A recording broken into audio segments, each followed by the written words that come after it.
আসলে তো নেতৃত্বটা, বুকের রক্তটা, পুলিশের মুখের ওই কথাটা যে একটা মরে একটাই মরে আর তো কেউ যায় না, এটা তো গত 15 বছরে আমরা না দেখছি সিপিবি থেকে, না দেখছি বিএনপি থেকে।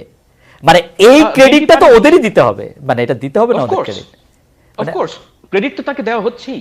মানে আমি প্রথম দিন থেকে আমি বলছি যে ক্রেডিট তো তাদেরই সবচেয়ে বেশি। জি, কিন্তু কথা হচ্ছে তাদের ক্রেডিট একক ক্রেডিট।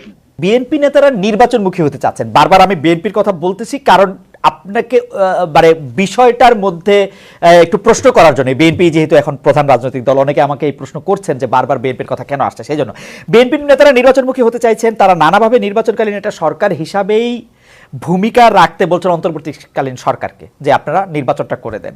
তাহলে নির্বাচন কেন্দ্রিক সংস্কারের বাইরে আর বাকি যে যে রাষ্ট্রের সংস্কারের কথা আমরা ভেবেছি বা বলেছি, তাইলে কি সেগুলি বিএনপি চায় না? আমরা কি বিএনপিকে একটা আওয়ামী লীগের মতো সরকার হিসেবেই পাবো? মানে জুলাই আন্দোলনকারীরা যেরকম ভাবে বলছেন আর কি, যে আমরা আরেকটা রাজ পরিবারকে ক্ষমতায় বসাতে চাই কিনা। Absolutely not. কারণ হচ্ছে গিয়ে মানে আমি মনে করি না যে বাংলাদেশে ভবিষ্যতে আরেকটা আওয়ামী লীগ হওয়া সম্ভব হবে। মানে অ্যাটলিস্ট ফোরসিয়েবল ফিউচারে। ভবিষ্যৎ মানে আমি 50 বছর সেটা মিন করি।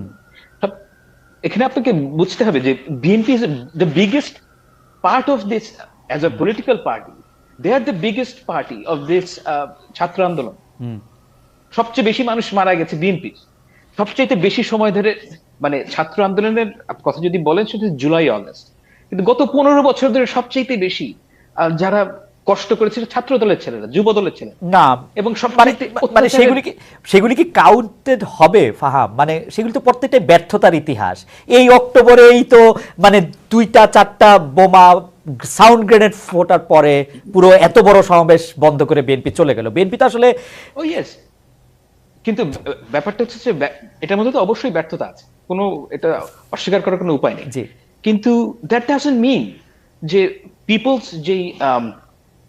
পিপলস ম্যান্ডেট এখানে আসছে না। জনসমর্থন বিএনপির ছিল না, বিএনপির হিউজ জনসমর্থন ছিল, এবং সেটা হয়তো নির্বাচন হলে আপনারা বুঝতেও পারবেন। আমি শিওর না, কিন্তু গত 28 অক্টোবর যা আমি দেখেছি সেটাতে মনে হচ্ছে যে তাদের হিউজ পপুলারিটি আছে।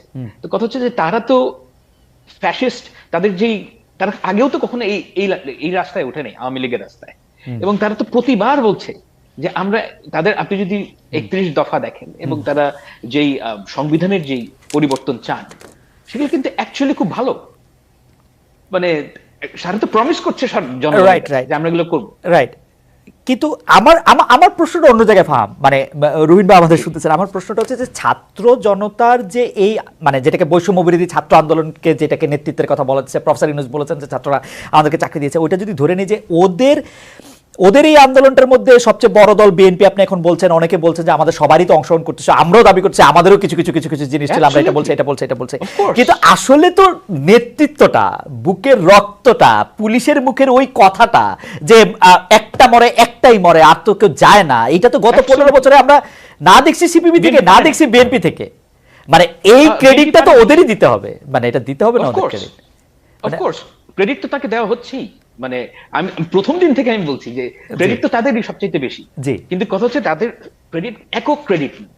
আমি বলছি যে এই আন্দোলনের মধ্যে সাধারণ মানুষের পার্টিসিপেশন ছিল। ঢাকা ইউনিভার্সিটির স্টুডেন্টদের তুলনায় তো প্রাইভেট ইউনিভার্সিটির স্টুডেন্টরা বেশি মারা গেছে। প্রাইভেট ইউনিভার্সিটির স্টুডেন্টরাও এখানে ব্যাপকভাবে এই আন্দোলনের শরিক ছিল। জামায়াত ইসলাম শিবিরের ছেলেমেয়েরা এটার মধ্যে শরিক ছিল। ইটস পুরো দেশের মানুষ যখন একত্র হয়েছে তখনই এই আন্দোলনটা তার যে অভিষ্টে। অ্যাবসলিউটলি। কিন্তু এখন ঢাকা ইউনিভার্সিটি না প্রাইভেট ইউনিভার্সিটি, চিটাগং বিভাগ নাকি বগুড়া, চিটাগং এখন নতুন গোপালগঞ্জ কিনা, এই আলাপগুলি কি খুব জরুরি আলাপ? মানে এই বিভক্তিটাকে মানে চিটাগং এর তো না, মানে এটা এই ডেলিভারেটলি এই আলাপগুলি কেন তোলা হচ্ছে? মানে আপনি এটাই আমি আপনাকে প্রথমেই বলছিলাম যে এখন মানুষ খুব রেগে আছে, মানুষের যে আকাঙ্ক্ষা সেটা হচ্ছে না। কারণ হচ্ছে যে বাংলাদেশের তো এই যে সংস্কারের কথা আমরা বলছি, অর্থাৎ নর্মালসিতে ফেরত আসা, এটা সময় লাগবে। এখন এই যে সময় লাগবে, এখন সবাই রেগে আছে যে তুই আওয়ামী লীগ, তুই জামাত, তুই মানে আগে কি করছিস 15 বছর। এগুলো হচ্ছে গিয়ে আমাদের যে ক্ষোভ প্রকাশের জায়গা হয়ে গিয়েছে। এখন এখান থেকে বের হতে সময় লাগবে এবং আমার বাংলাদেশের মানুষকে ধৈর্য ধরতে হবে। এই ধৈর্য ধরা ছাড়া কোনো উপায় নেই।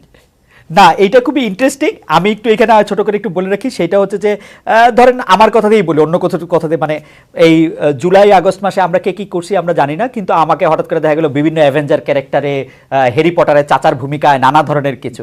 তো ওরা প্রত্যেকটা ব্যাপারে আমার জন্য অনেক বিব্রতকর ছিল, কিন্তু ইদানিং আবার শুরু হয়েছে যে দেখি যে এক পক্ষ মাঠে নামছে, তারা বলতে চায় যে আপনি অগাস্টের আগে কোথায় ছিলেন, আপনাকে তো দেখিই নাই। তো এখন এই মাঠে কারা, ওই মাঠে কোন লোক, আমার এটাতে খুবই কনফিউজ লাগে। এবং আপনি নিশ্চয়ই এটা আরো, আপনি অনেক বেশি জনপ্রিয়, আপনি নিশ্চয়ই এটা আরো অনেক বেশি ফেস করেন। যাই হোক, এটা একটু বলে রাখলাম আর কি।